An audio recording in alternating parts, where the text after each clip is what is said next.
O'zbekiston Respublikasi Prezidentining 2025-yil 134-sonli qaroriga muvofiq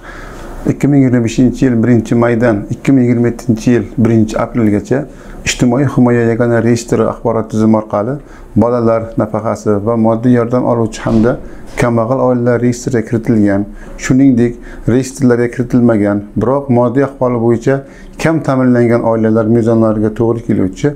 oiladagi jon boshiga daromadi minimal iste'mol xarajatlarining 1,5 barobardan oshmaydigan oilalarga elektr energiyasi iste'moli bo'yicha oyiga bazaviy me'yordan 150 kWh-gacha, tabiiy gaz iste'moli bo'yicha isitish mavsumida oyiga bazaviy me'yordan 250 kub metrgacha, boshqa davrlarda